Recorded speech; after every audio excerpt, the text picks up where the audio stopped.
Hello, my name is Russell Myers. Welcome to Issues Unite.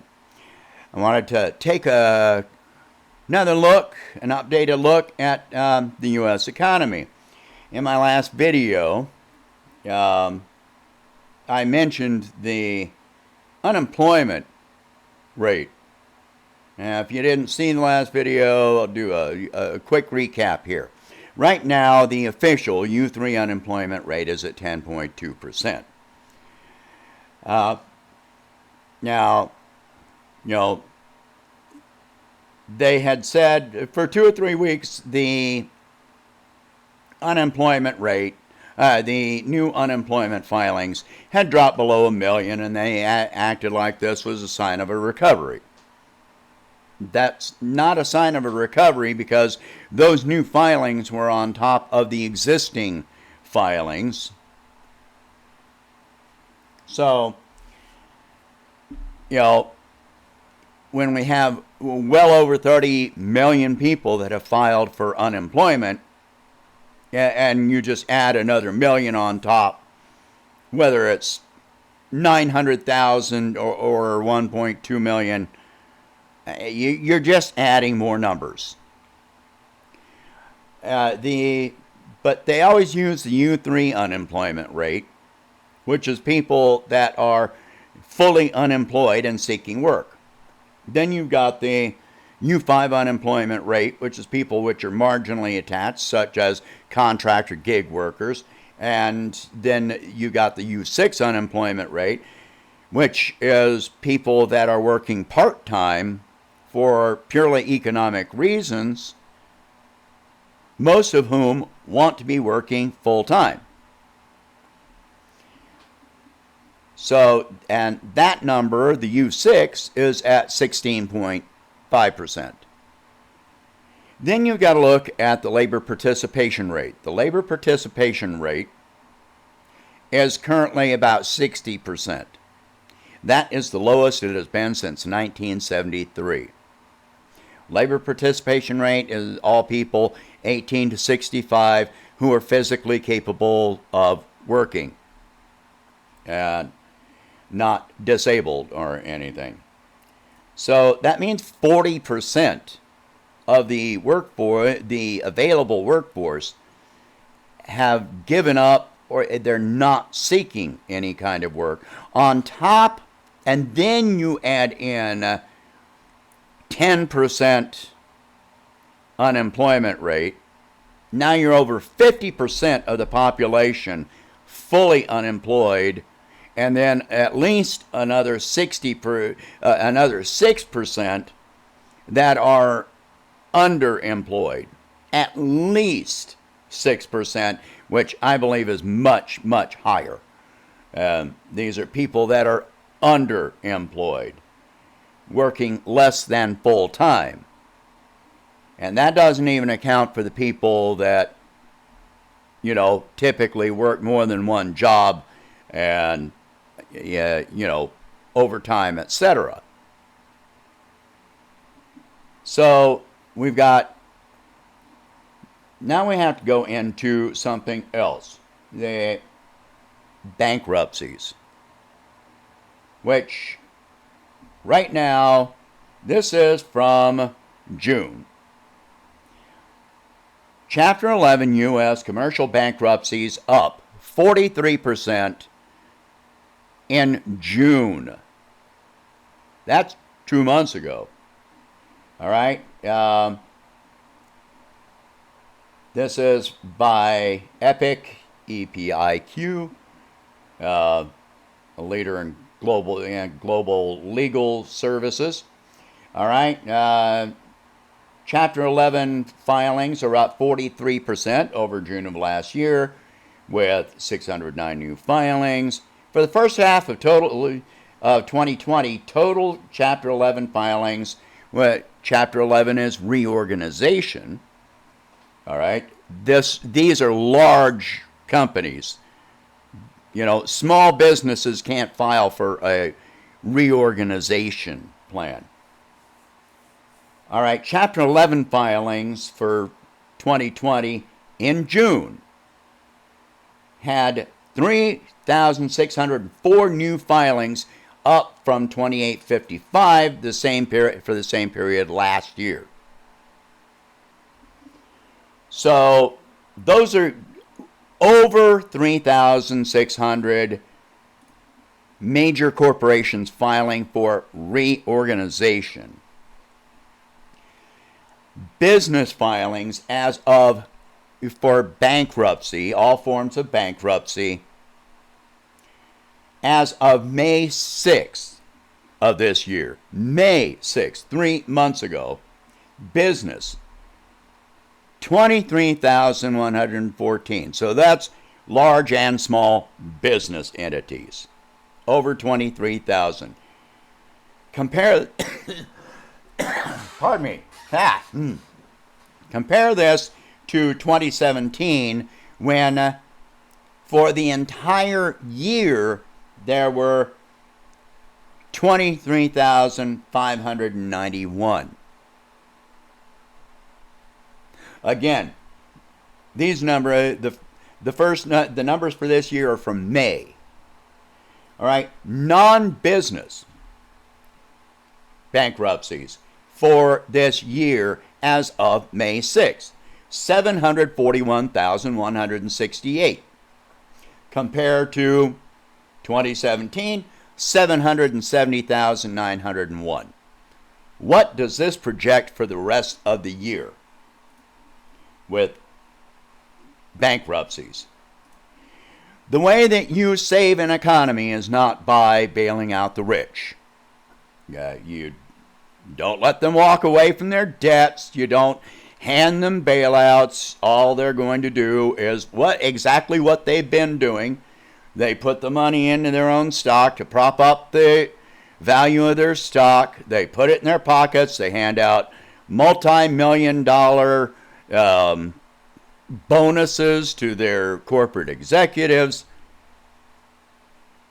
while almost 60% of the population is unemployed or underemployed. The economy, we have a service-based economy. Most jobs in our economy are service-based, whether you're a waitress, a cook, a convenience store clerk, a pharmacist, a mechanic. These are all services. You're not producing things. All retail is service. You don't sew the clothes, you don't make the shoes, you don't make the drugs, you're just selling them. It's a service. So, and we can't export those services. If you're a computer programmer, you are in a service industry. If you're a lawyer, you're in a service industry. If you're a policeman, you're in a service industry. Well, that doesn't fall into GDP, I don't think, but, so if you don't give consumers money to spend, they can't buy products. They can't spend on these services that keep the economy going. 70% or above of our economy is service-based. And yet, what is Congress doing? Both sides of the aisle, they went off on vacation to go campaign to try and keep their spot in office, to get you to vote for what? For them to go off on vacation. For them to have free health care.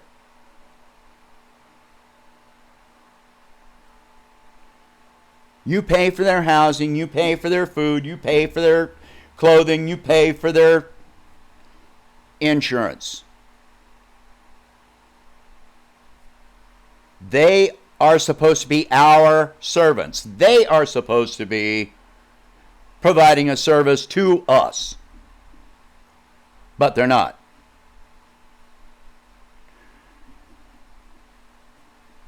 Keep it in mind that elected officials are our employees. Stop looking for them to be leaders and telling you what to do. We need to be telling them what to do. Are you getting this yet? An election is nothing more than an elaborate job interview. You're the hiring manager. You're the one that decides who you want working for you that can bring the most to this country, to the people of this country. Who is going to bring the greatest benefit? In the past couple of weeks, even the stock market has leveled off. You're not seeing the volatility that you used to see. Now, most of the stock market is propped up by only a few stocks. 80% of the market is in decline. Aside from a few stocks that are at the top of the indexes, the stock market is down. Lots of stocks have been delisted. They're not valuable enough to be on any of these indexes. And the whole index, aside from the top few stocks, have gone down.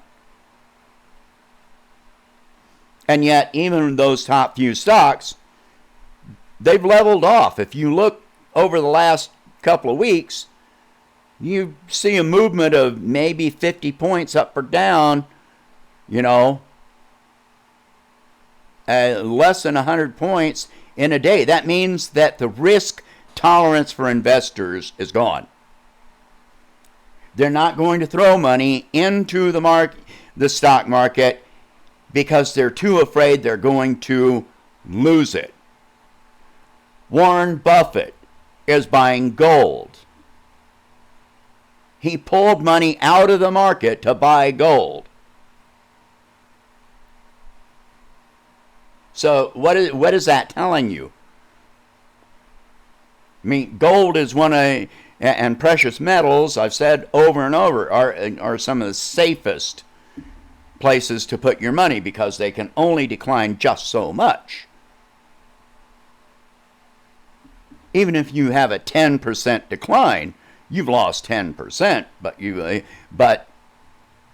can't wipe out the entire precious metal market on any single precious metal at all. You will always get something back. And no, diamonds are not a safe bet. It's all manipulated by De Beers. Diamonds are basically worthless. They're common. So don't do that. Anyway, we need to change our thinking.